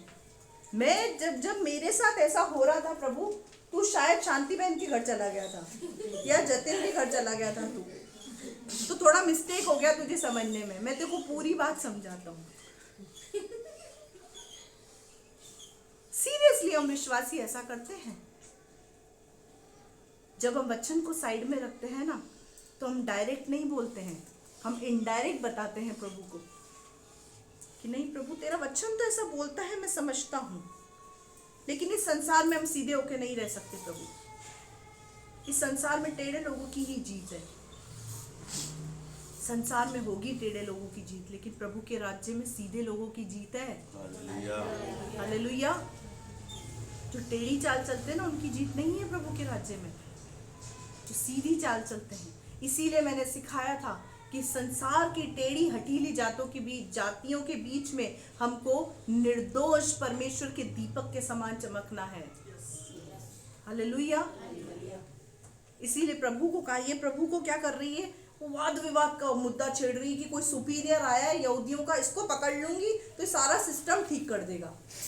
हमको सामरियों के अंदर यहीं पे आराधना करने को लिए मिल जाएगा, सारा सिस्टम ठीक हो जाएगा, फिर मैं ना एक बड़ी नेता बन जाऊंगी पूरे सामरियों के बीच में, देखो मैंने तुम्हारी बात कहाँ लगाई है। लेकिन अब यीशु मसीह क्या कह रहा है, हे नारी मेरी बात का विश्वास कर। अब क्या बोल रहे हैं यीशु मसीह, कि वह समय आता है कि तुम न तो इस पहाड़ पर पिता की आराधना करोगे और न यरूशलेम में। अब क्या बोल रहे हैं यीशु मसीह, अब वो समय आ गया है, तू यरूशलेम, तू ये इस पहाड़ को छोड़, यरूशलेम को भी छोड़ दे। ना तो यरूशलेम में अब प्रार्थना होगी, आराधना होगी, ना इस पहाड़ पे जहां तुम करते हो। अब क्या होगा, तुम जिसे नहीं जानते उसकी आराधना करते हो और हम जिसे जानते हैं उसकी आराधना करते हैं, क्योंकि उद्धार यहूदियों में है। हालेलुया। क्या बोला, तुम जिसको नहीं जानते उसकी आराधना कर रहे हो, लेकिन हम जिसको जानते हैं हम उसकी आराधना करते। उद्धार यहूदियों में से, यानी यीशु मसीह अपने बारे में उसको बता रहा है कि जो तेरे सामने खड़ा है वो उद्धार करता है। हालेलुया। वो कौन है, वो उद्धार करता है। प्रभु क्या बोल रहा है उसको, परंतु वह समय आता है, वरन अब भी है, जिससे सच्चे भक्त पिता की आराधना आत्मा और सच्चाई से करेंगे, क्योंकि पिता अपने लिए ऐसे ही आराधकों को ढूंढता है। हालेलुया। अब क्या लिखा हुआ है, परंतु वो समय आता है और अब भी है कि सच्चे भक्त परमेश्वर की आराधना आत्मा और सच्चाई के साथ करेंगे, क्योंकि पिता अपने लिए ऐसे आराधकों को ढूंढता है। हालेलुया। पिता अपने लिए एक ऐसे आराधक को नहीं ढूंढ रहा है जो सिर्फ आराधना सांझ बांझ बजाकर सिस्टम के साथ गाने गा रहे हैं, नहीं, पिता अपने लिए एक सच्चे आराधक को ढूंढ रहा है। कैसा, जो आत्मा और सच्चाई के साथ उसकी आराधना करे। सच्चाई क्या है, प्रभु यीशु मसीह। सच क्या है, प्रभु यीशु मसीह। आत्मा क्या है, पवित्र आत्मा। पवित्र आत्मा किसको मिलेगा, जिसने यीशु को जाना है। जीवन का जल उसी को मिलेगा जिसने यीशु को सही रीति से जाना है कि यीशु कौन है। भटकता कौन है व्यक्ति, जिसने यीशु को नहीं जाना है पूरी तरीके से। जिसने पूरी तरीके से यीशु को जान लिया, यीशु उसको जीवन का जल देता है, यानी पवित्र आत्मा देता है। उसके बाद उसका अनंत काल तक भटकना बंद। ऐसा व्यक्ति जो आत्मा और सच्चाई के साथ उसकी आराधना करे, ऐसे भक्तों को वो ढूंढ रहा है। मंडे टू सैटरडे मन डोले तन डोले करने वाले को नहीं ढूंढ रहा वो, कि मंडे टू सैटरडे मन बोल रहा है यहाँ जा, तन बोल रहा है यहाँ जा, तो वो मन डोले तन डोले के बीच में आत्मा ही डोल डोल हो जाती है। ऐसे भक्तों को प्रभु नहीं ढूंढ रहा। वो कैसे भक्तों को ढूंढ रहा है, यीशु उसको समझा रहा है कि तुम सामरी एक रीति रिवाज के अनुसार चल रहे हो। तुम्हारे जीवन के अंदर तू 5 पति करके बैठी है, छठे के साथ भी रह रही है, उसके साथ भी तेरा कोई सेटिंग नहीं है। ऐसे आराधकों को प्रभु नहीं ढूंढ रहा है जो पाप के अंदर भरे पड़े हैं, जिनके अंदर ऐसी बातें हैं। यहाँ पर स्त्री को जब यीशु मसीह समझा रहा है, फिर आगे परमेश्वर आत्मा है और अवश्य है कि उसकी आराधना करने वाला आत्मा और सच्चाई से परमेश्वर आराधना आत्मा करे। है, उसकी आराधना हम आत्मा और सच्चाई से ही कर सकते हैं। सत्य की मार्ग को जानकर पवित्र आत्मा की अगुवाई में ही हम उसकी आराधना कर सकते हैं। अपनी ताकत से हम आराधना नहीं कर सकते उसकी, कि हमको जैसा जच रहा है हम वैसा करेंगे, हमको तो ये बात अच्छी लग रही है हम तो ऐसे ही करेंगे खुदा को खुश। नहीं, परमेश्वर आत्मा है, वो चाहता है कि उसकी आराधना करने वाले आत्मा और सच्चाई के साथ आराधना करें। आगे पढ़ो। स्त्री ने उससे कहा, मैं जानती हूँ कि मसीह तो ख्रिस्त कहलाता है, आने वाला है। जब वह आएगा तो हमें सब बातें बता देगा। यीशु ने उससे कहा, मैं जो तुझे बोल रहा हूँ वही हूँ। हालेलुया। अब यहाँ पर क्या कर रही है, अब जाके आई है मुद्दे पर। जब इतनी टॉकिंग हुई, अब क्या बोल रही है, स्त्री ने उससे कहा, मैं जानती हूँ मसीह जो ख्रीस्त कहलाता है आने वाला है। जब वह आएगा तब हमको सब बातें सिखा देगा। अभी तो जैसा चल रहा है चलने दो। क्या बोल रही है, अभी तो जैसा चल रहा है चलने दो, हमको पता है यीशु मसीह जो ख्रीस्त कहलाता है वो आएगा सच्चाई का मार्ग हमको दिखाएगा कि हमको क्या करना है। क्या दिखाएगा? सच्चाई का मार्ग। यहाँ पर यीशु क्या बोल रहा है उसको? यीशु ने उससे कहा, मैं जो तुझसे बोल रहा हूं वही हूं। मैं यीशु ही हूं जो तेरे पास आज तुझे सही मार्ग दिखाने आया है। हालेलुया। कई बार मेरे प्रियो, मैं 99% कोशिश यही करती हूं कि परमेश्वर का भवन है वो परमेश्वर की आत्मा के हिसाब से चले। यही कारण है कि मैं प्रचार कभी भी 12 बजे खत्म नहीं कर पाती हूँ। बस यही कारण है कि मैं 12 बजे प्रचार कभी नहीं खत्म कर पाती हूँ, क्योंकि पवित्र आत्मा जिस काम को करवाता है उस काम को करने से मैं अपने आप को नहीं रोकती हूँ। और ना ही इस कलीसिया के अंदर हमने ऐसा कोई सिस्टम रखा है कि नहीं आराधना इतनी बजे ही खत्म होनी चाहिए। बीच में पवित्र आत्मा बोल रहा है कि नहीं मैं बच्चों को छूना चाहता हूँ, पवित्र आत्मा का नो, होली स्पिरिट एंड में। ऐसा सीन नहीं है। कई बार ऐसा नहीं कि हम होली स्पिरिट को मना कर दे, नहीं पवित्र आत्मा समझ, बच्चों को 12:30 बजे छोड़ना है, हमको 1 बजे छोड़ना है। हम पवित्र आत्मा के अंडर में हैं, पवित्र आत्मा हमारे अंडर में नहीं है। जिस दिन हम अपने आप को पवित्र आत्मा के हाथ में छोड़ देंगे, सौंप देंगे, उस दिन से हमारी काया पलट हो जाएगी। हम अपने आप को पवित्र आत्मा के हाथों में दें, पवित्र आत्मा को अपने कंट्रोल में ना चलाएं। उसी से हमारी जिंदगी उल्टी पुल्टी हो जाती है। अब यहाँ पर यीशु क्या बोल रहा है? जो सत्य का मार्ग तुम्हें यीशु ख्रीस्त बताने आने वाला था वो मैं ही हूँ, और मैं आ चुका हूँ। तो जिसका इंतजार कर रही है ना, वो मैं ही हूँ। मैं आ चुका हूँ तुझे सत्य का रास्ता दिखाने, आत्मा और सच्चाई के साथ। परमेश्वर आपके जीवन के अंदर क्या चाहता है? कि आप जीवन का जल पाकर उमड़ता हुआ सोता बन जाए। अपने अंदर ईमानदारी रखें, अपने अंदर सच्चाई रखें, अपने अंदर नम्रता को रखें।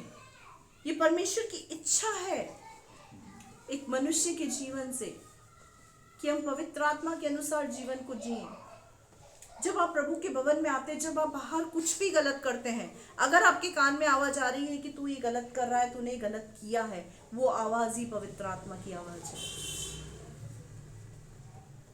वो आवाज ही पवित्र आत्मा की आवाज है। और अगर दूसरी आवाज आ रही, नहीं तेरे साथ ऐसा हुआ है, तो तू जो कर रहा है, जो तू कर रही है वो बिल्कुल सही कर रही है, वो दुष्ट आत्मा की आवाज है, वो शैतान का आवाज है। तेरी परिस्थितियां, अगर आपकी परिस्थिति आपको दिखाई जा रही है कि तेरी परिस्थितियों को याद कर, तेरे साथ क्या क्या हुआ, तेरे साथ क्या हो रहा है, तू किन हालातों के अंदर है, किन परेशानियों के अंदर है, ऐसा करने में कोई दिक्कत नहीं है, तेरी परेशानी इसी से सॉल्व होंगी, वो शैतान का आवाज है। इस बात को यहां से साफ साफ बोल रही हूं मैं, वो शैतान की आवाज है। डेविल की आवाज को एंटरटेन ना करें, पवित्र आत्मा की आवाज को सुने, वो क्या बोल रहा है। पवित्र आत्मा आपको कभी भी वचन के खिलाफ सलाह नहीं देगा, इस बात को याद रखें। वचन के दायरे में रहकर ही पवित्र आत्मा सलाह देता है, वचन के बाहर पवित्र आत्मा कोई सलाह नहीं देता। अगर आपने वचन के बाहर कोई भी काम किया है, कर रहे हैं, तो वो काम शैतान की ओर से है और शैतान आपसे करवा रहा है। ये मैं साफ यहां से बोल रही हूं। हालेलुया। अब यीशु मसीह ने अपने आप को उस पर प्रकट किया। अब हम पढ़ेंगे यूहन्ना 4:27 से आगे पढ़े, इसके आगे पढ़ते जाए, फटाफट पढ़ दे बेटा। इतने में उसके चेले आ गए और अचंभा करने लगे कि वह स्त्री से बातें कर रहा है। तो भी किसी ने ना पूछा तू क्या चाहता है या किस लिए उससे बातें करता है। अब क्या हुआ? उसके चेले अचानक से आ गए, उसको स्त्री से बातें करते देख क्या सोच रहे हैं कि वो स्त्री से क्या बातें कर रहा है। फिर भी किसी ने उससे नहीं पूछा, क्योंकि यीशु मसीह गुरु था, इसीलिए चेलों ने उससे नहीं पूछने की हिम्मत करी कि भाई तू इस स्त्री से बात क्यों कर रहा है। इस चेलों के अंदर गुरु से बात करने का एटिकेट्स देखो। आज हम किस तरीके से बात करते हैं अपने गुरुओं से? हमारा वे ऑफ टॉकिंग क्या होता है? हम अपने अगुओं से कैसे बात करते हैं? यहां पर यीशु मसीह के चेले उससे सवाल करने में भी घबरा रहे हैं कि तू उस स्त्री से क्यों बात कर रहा था। हमारा टॉकिंग कैसा होता है हमारे अगुओं से? हम कैसे बात करते हैं? कुछ भी बोल जाते हैं, उठा के उल्टा सीधा कुछ भी बोल जाते हैं। यहाँ पर कितनी अच्छी तरीके से यहाँ पर चेलों ने कुछ पूछा नहीं, चुप रहे। आगे, तब स्त्री ने अपना घड़ा छोड़कर नगर में चली गई और लोगों से कहने लगी। क्या कहने लगी लोगों से? आओ एक मनुष्य को देखो जिसे सब कुछ जो मैंने किया मुझे बता दिया। हाँ। कहीं यही तो मसीह नहीं है? अब वो लोगों को जाकर बोल रही है, जो कुछ मैंने किया है तुमको भी नहीं पता, जो मैंने बंद कमरे के अंदर जो पाप किए हैं, जो गलतियां की है, वो चीज मुझे उसने बता दी। कहीं वो तो मसीह नहीं? मेरे प्रियो, जो काम आप अंधियारे के अंदर करते हैं, जो किसी को नहीं पता, वो उसको पता है। जो आप बंद कमरे के अंदर करके बैठे हैं, करा है आपने, वो सब उसको पता है। आपकी बीती जिंदगी के बारे में, आपकी आने वाली जिंदगी के बारे में, आपकी चल रही जिंदगी के बारे में सब उसको पता है। सब हम उससे छुप नहीं सकते। अब यहाँ पर क्या बोल रही है सामरी स्त्री? कहीं ये तो मसीह नहीं है जिसका हम इंतजार कर रहे हैं? चलो अपन चल के देखते हैं। अब आगे, अतः वे नगर से निकलकर उसके पास आने लगे। अब स्त्री के कहने से क्या हुआ? वे लोग आने लगे। आगे, उसी बीच उसके चेलों ने यीशु से यह विनती की, हे रब्बी, कुछ खा ले। अब चेले क्या बोल रहे हैं? प्रभु तू कुछ खा ले। तो सुबह से भूख पर चल रहा है, सुबह से काम कर रहा है, इधर उधर भटक रहा है, तो कुछ खा ले। अब यीशु मसीह ने क्या कहा? परंतु उसने उनसे कहा, मेरे पास खाने के लिए ऐसा भोजन है जिसे तुम नहीं जानते। तब चेलों ने आपस में कहा, क्या कोई उसके लिए कुछ खाने को लाया है? अब चेले क्या सोच रहे हैं? शायद कोई इसको कुछ खाने को दे गया होगा। हम लोगों को आते आते 6 घंटे लग गए, 6 घंटे में शायद कोई कुएं पे बैठा होगा तो उसको कुछ दे गया है। इसलिए ये बोल रहा है कि मेरे पास मुझे भोजन की जरूरत नहीं है, मेरा भोजन जो है वो तुम नहीं जानते। चले ऐसा सोच रहे हैं। अब आगे यीशु मसीह क्या उत्तर देगा इनको? यीशु ने उनसे कहा, मेरा भोजन ये है कि अपने भेजने वाले की इच्छा के अनुसार चलूं और उसका काम पूरा करूं। हालेलुया। क्या हमारा भोजन, हमारी आत्मा का भोजन ये है? यीशु ने क्या कहा? मेरा भोजन ये है कि मैं मुझे भेजने वाले परमेश्वर की इच्छा पर चलूं। अंडरलाइन करें, मैं मेरे भेजने वाले परमेश्वर की इच्छा पर चलूं और उसका काम करूं। क्या इस चीज की भूख है हमारी आत्मा को कि मैं प्रभु का काम करूं, मैं उसकी इच्छा पर चलूं? उसको क्या भाता है, उसको क्या पसंद आता है, वो मुझसे क्या चाहता है, मैं वो करूं। यीशु ने क्या कहा? मेरा भोजन तो यही है कि उसकी इच्छा पर चलूं और उसके काम को करूं।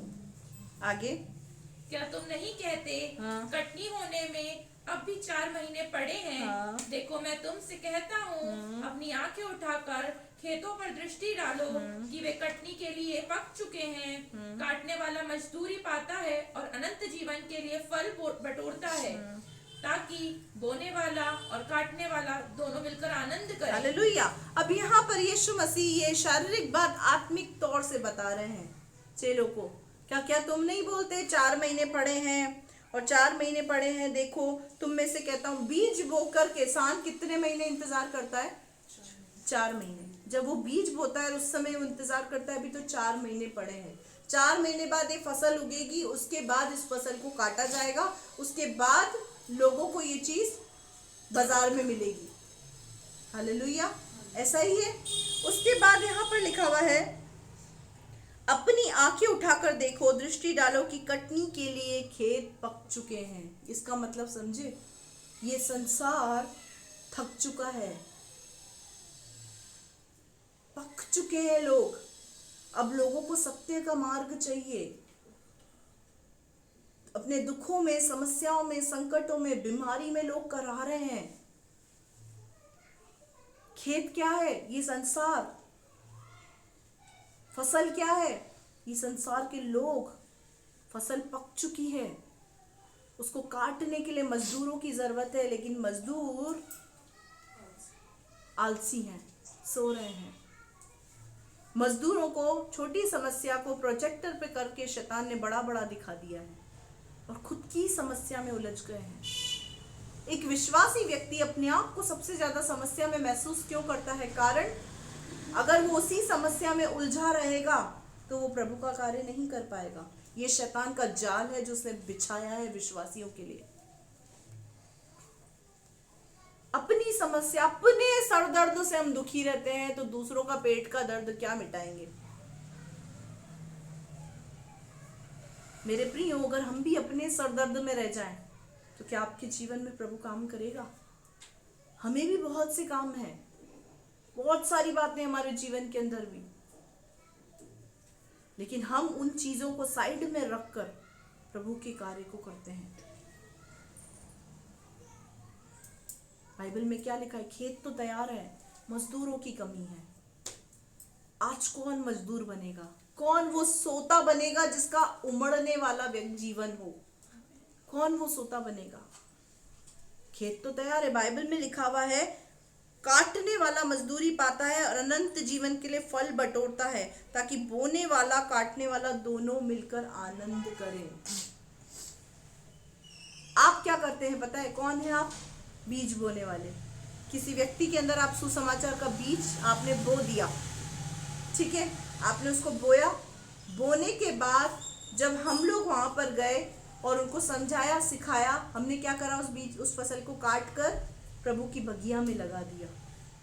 आपने बोया, हमने काटा, दोनों ही आशीष पाएंगे। हालेलुया।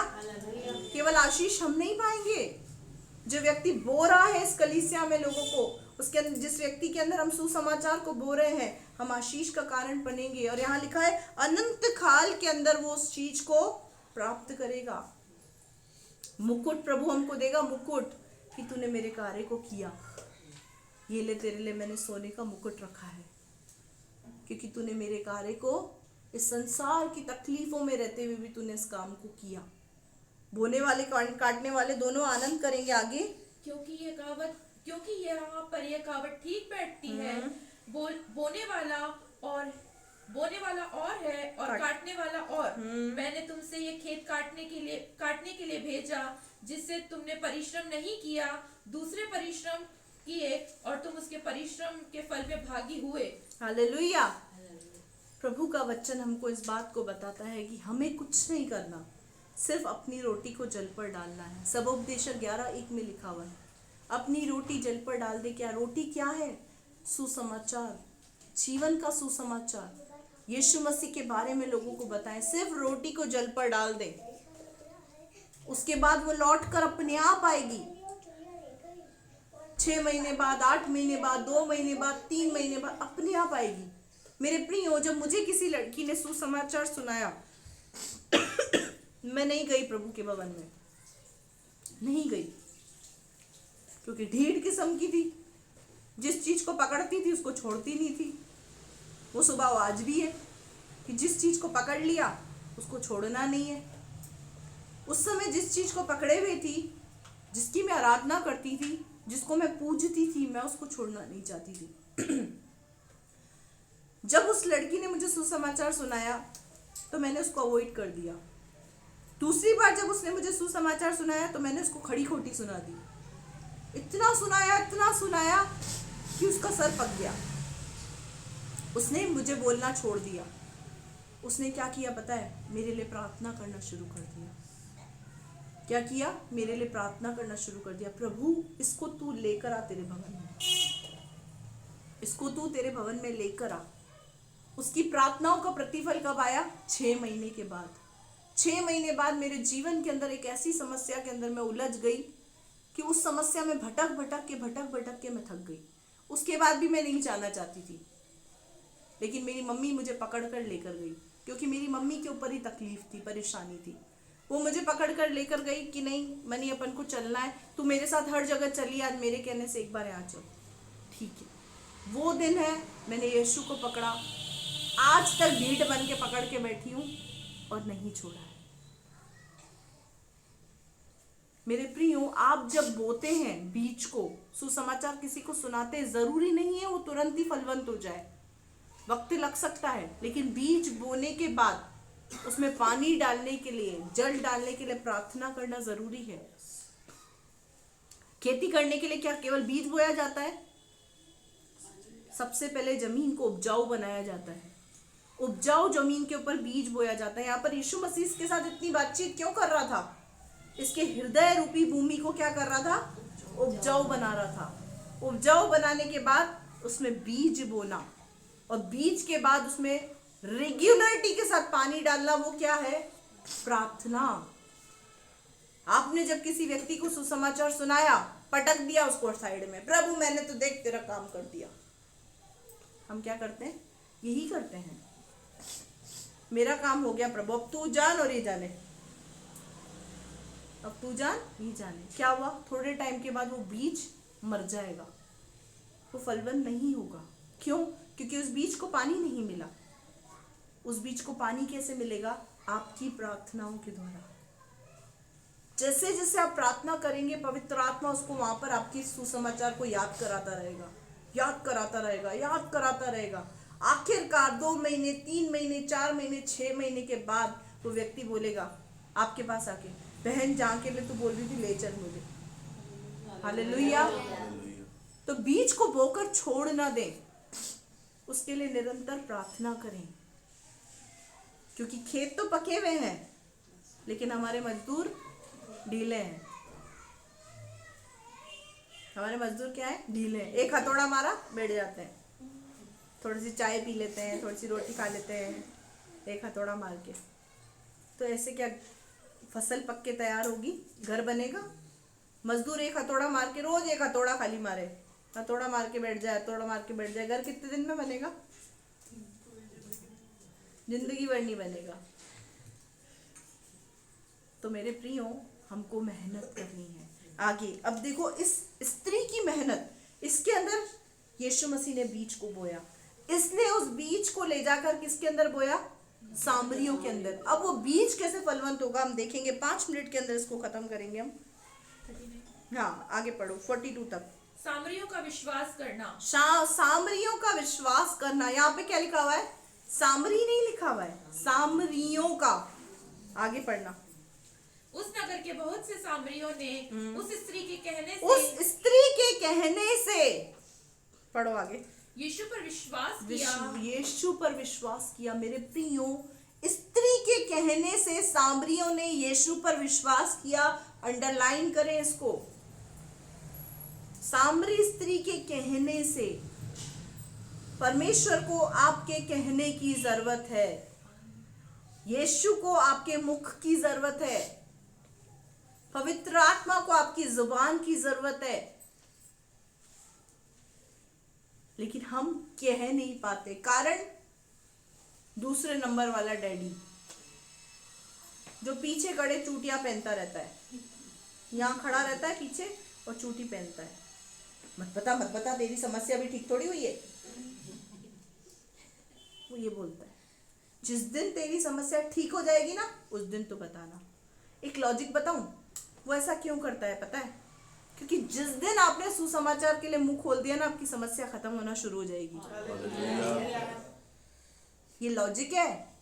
जिस दिन आपने सुसमाचार के लिए अपना मुंह खोलना शुरू कर दिया, आपकी समस्या खत्म होती चली जाएगी। इसीलिए वो पीछे चूटी पहनता है। रुक जा अभी मत बता, थोड़ा टाइम बाद बोलेंगे, थोड़ा टाइम बाद। फिर हम क्या सोचते हैं? पवित्र आत्मा मना कर रही है, अभी अगुवाई नहीं आई मुझे। हम क्या सोचते हैं? अगुवाई नहीं आई, अनुग्रह नहीं था इस व्यक्ति के ऊपर। सिस्टर, इस व्यक्ति के ऊपर मेरे को बिल्कुल अनुग्रह नहीं दिखा, इसलिए मैंने इसको कुछ नहीं बताया। परमेश्वर का वचन कहता है अंत के समय में परमेश्वर अपनी आत्मा इन लोगों पर उंडेलेगा। संसार के लोगों पर आत्मा उंडेल चुका है। कमी का है हमारे अंदर। और दूसरे नंबर वाला डैडी बोलने नहीं देता है, और हम भी बोलते बिल्कुल सही, बिल्कुल सही। थोड़े टाइम जब मेरा ये काम हो जाएगा, पक्का मैं सबको सुसमाचार सुनाऊंगी। फिर क्या होता है? वो काम ठीक होते ही दूसरी समस्या शुरू हो जाती है। क्यों? क्योंकि डैडी जी नहीं चाहते कि हम किसी और को बताएं। अनुग्रह की चिंता हम ना करें। इस पे अनुग्रह है, इस पे नहीं। मुझे इस पे कुछ अनुग्रह दिख रहा है, इसको बता देती हूँ। नहीं मेरे प्रिय, बोल दें, बता दें आपको सुसमाचार प्रभु के बारे में कि प्रभु कौन है, प्रभु ने आपके जीवन में क्या किया, आपके जीवन के अंदर क्या हुआ, आप कैसे परेशान थे, प्रभु ने आपके जीवन को कैसे बदला। बता दें। उसके बाद प्रभु अपने आप काम करेगा। उस व्यक्ति का नाम लेकर रोज प्रार्थना करें, बीज बो दिया, रोज पानी डालें। अब यहाँ क्या हुआ, इस स्त्री के कहने से सारे सामरियों में से कुछ सामरियों ने क्या करा, विश्वास किया। अगर सामरियों में से अगर 60% लोगों ने भी विश्वास किया तो क्या 60% कम होता है? एक शहर में अगर 60% लोग भी विश्वास करें तो क्या कम बात होती है? अब यहाँ पर क्या हुआ, उन्होंने विश्वास किया और क्या किया, क्योंकि उसने ये गवाही दी थी, उसने सब कुछ जो मैंने किया मुझे बता दिया। उसने ये गवाही दी थी कि जो काम मैंने किए अपनी जिंदगी में उसने सब कुछ बता दिया। उसने गवाही दी थी। हमको भी क्या करना है, सुसमाचार में सिर्फ गवाही देनी है, कहानी नहीं बतानी है। बचपन में मैं पहले पैदा हुई थी, मैं बहुत अंगूठा चूसती थी, फिर थोड़ी मैं बड़ी हुई, फिर थोड़ा सा मेरे को ये होता था, ऐसा कुछ नहीं करना है। वो जब तक हम यीशु मसीह के टॉपिक तक आते हैं तब तक सामने वाले व्यक्ति सो जाता है,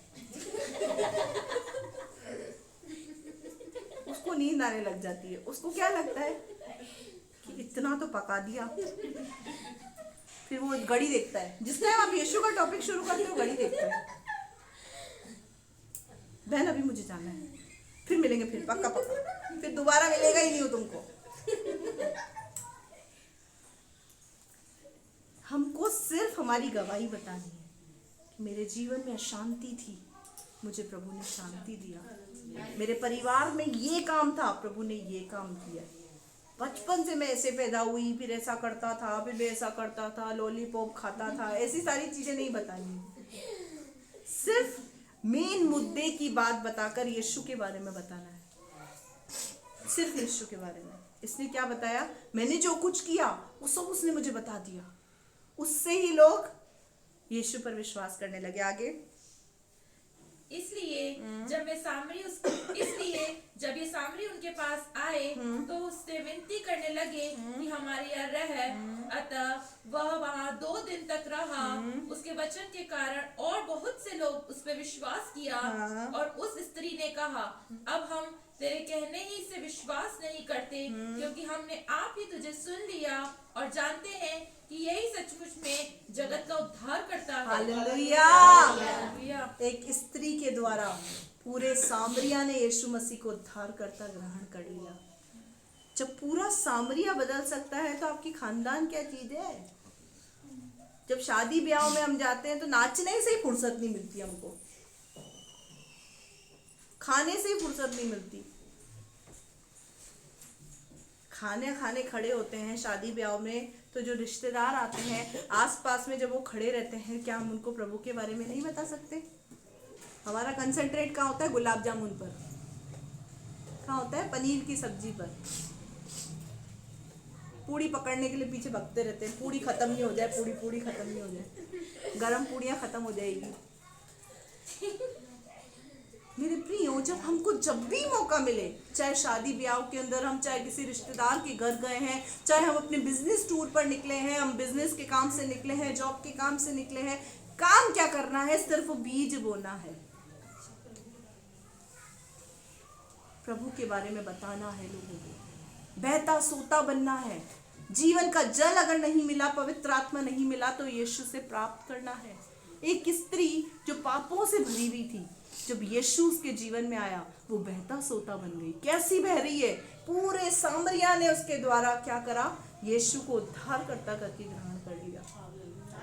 और यहाँ तो हम खुद ही डाउटफुल है, यीशु तो है ना उद्धार करता, यही तो है कि नहीं? हम खुद ही अभी तक डाउटफुल है। कुछ लोगों को अंदर ही अंदर डाउट होता होगा, मैं सही जगह तो जा रही हूँ ना?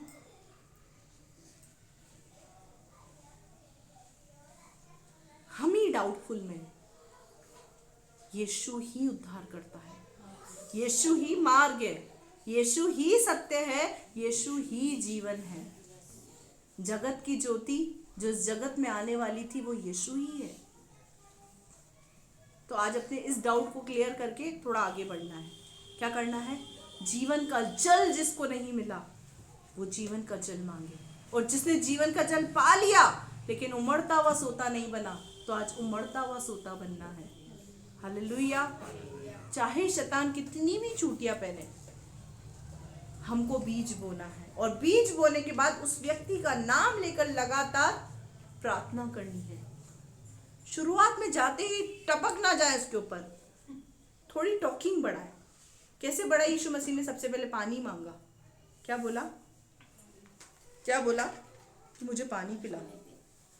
उसके बाद थोड़ी बातचीत बढ़ी, बातचीत बढ़ते बढ़ते बढ़ते बढ़ते पूरा एक चैप्टर खत्म होने पे आ गया, तब यीशु मसीह ने उसको सच्चाई बताई।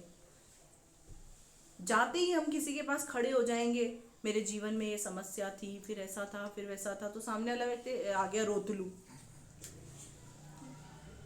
सबसे पहले टॉकिंग बढ़ाए, बात करें। बहन आपका नाम क्या है? भाई आपका नाम क्या है? इस तरीके से बातचीत करें उससे। और आपके घर में कौन कौन रहता है? आप क्या करते हैं? आपका बिजनेस क्या है? आप क्या करती हैं? आप हाउसवाइफ हैं? कितने बच्चे हैं आपको? इस तरीके से जब हम उनसे बात करेंगे, बात करते करते करते करते खुदा बाप खुद ही आपको ऐसा क्लू दे देगा कि आप वहां पे उसको सुसमाचार सुना सकेंगे।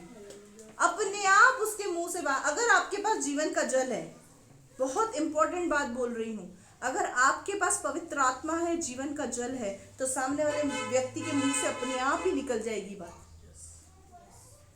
इसीलिए जीवन का जल बहुत इंपॉर्टेंट है।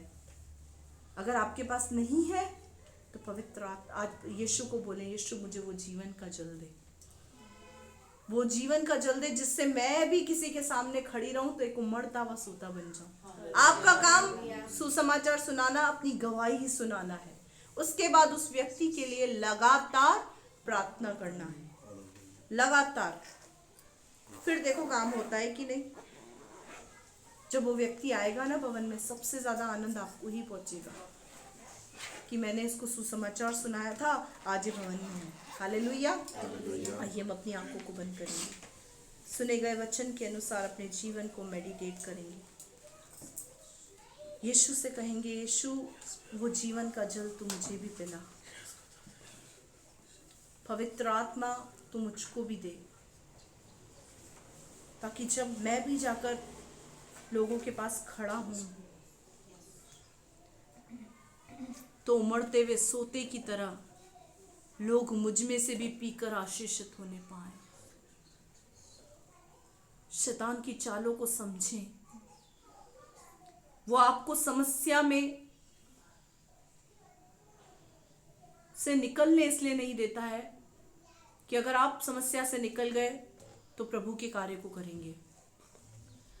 अगर समस्या में रहते हुए ही आपने प्रभु के कार्य को किया, यकीनन आपके जीवन की समस्याएं खत्म होती चली जाएंगी, क्योंकि परमेश्वर के वचन का एक उद्देश्य है, जो दूसरों की खेती सींचते हैं उनकी आप सींची जाएगी। आज के बाद हम दूसरों की खेती सींचने वाले बन जाएं,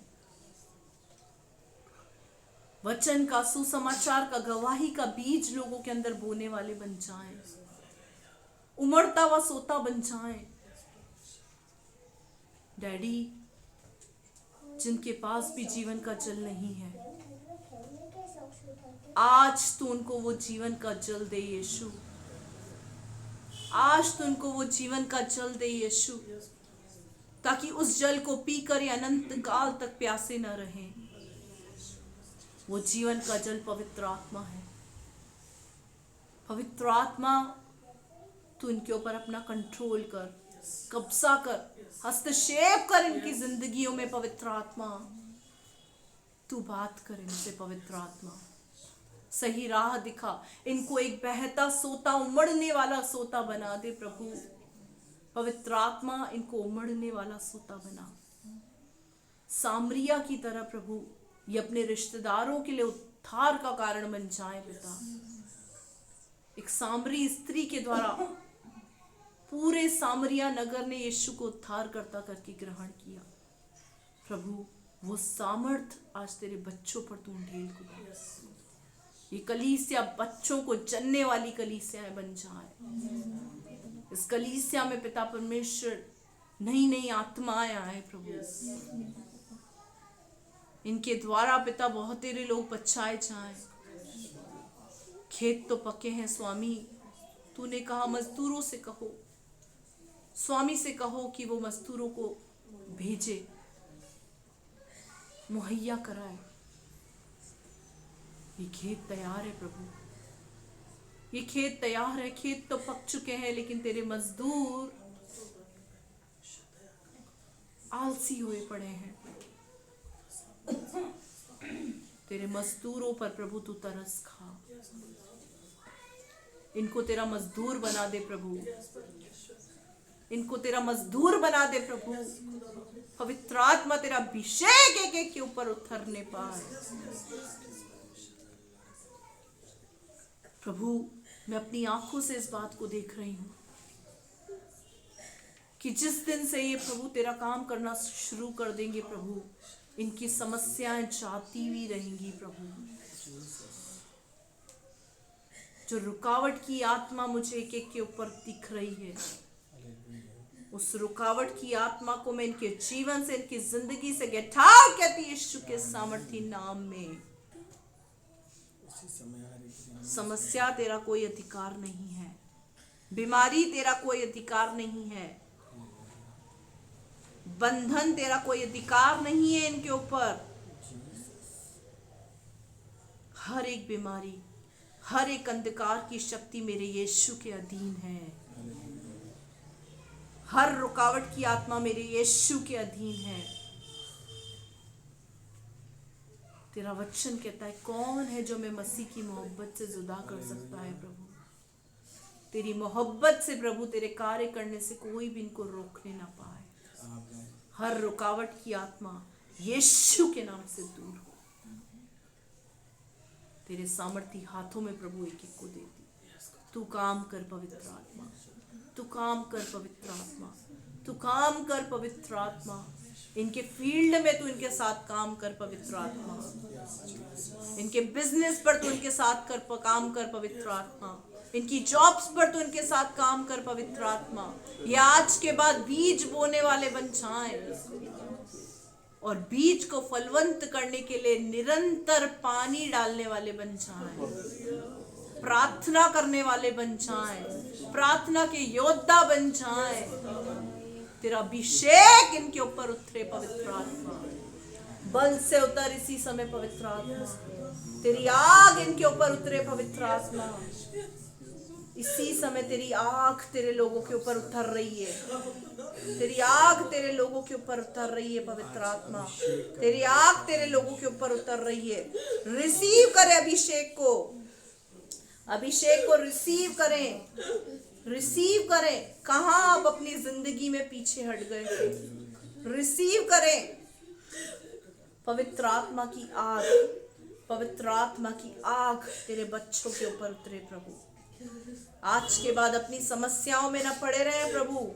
अपनी समस्याओं को साइड रखकर प्रभु तेरे काम को करेंगे बच्चे। ये बच्चे तेरे काम को करें प्रभु। ये तेरे राज्य के लिए खड़े हो जाएं पिता। ये वो मजदूर बन जाए पिता परमेश्वर, जो पके खेतों के अंदर कटनी काटने पाए प्रभु। इनको वो मजदूर बना प्रभु, अपना मजदूर बनाकर इस्तेमाल कर खुदा।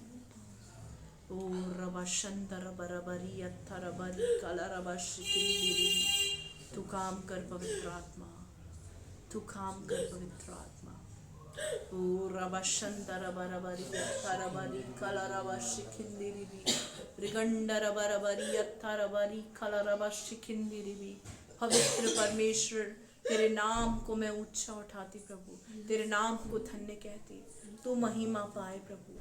तू बड़े, मैं घटूं। मेरे जीवन से सिर्फ तुझे महिमा मिले प्रभु। हाँ प्रभु, हमारे जीवन में भी कमियां हैं तो तू उस कमी को दूर कर,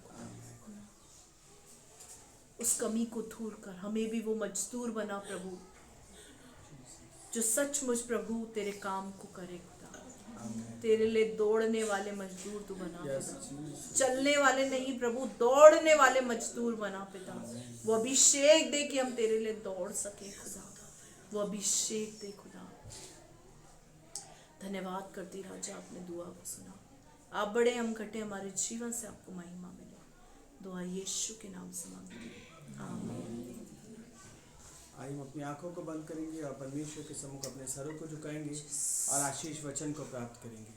पिता परमेश्वर का प्रेम, प्रभु यीशु मसीह का अनुग्रह और पवित्र आत्मा की सहभागिता आपके और हमारे साथ सदैव बनी रहे। हम सब कहें आमीन। आइए हम आशीर्वाद को प्राप्त करेंगे। आशीर्वाद को प्राप्त करें। परमेश्वर तुम्हें आशीष दे, तुम्हारी रक्षा करे, तुम पे अपने मुख का प्रकाश चमकाए, तुम पर अनुग्रह करे, अपना मुख तुम्हारी ओर करे, तुम्हें अपनी शांति से भरे। सब कहें आमीन। प्रभु इन वचनों के द्वारा आपको आशीष दे। जय मसीह की। Praise the Lord. Praise the Lord.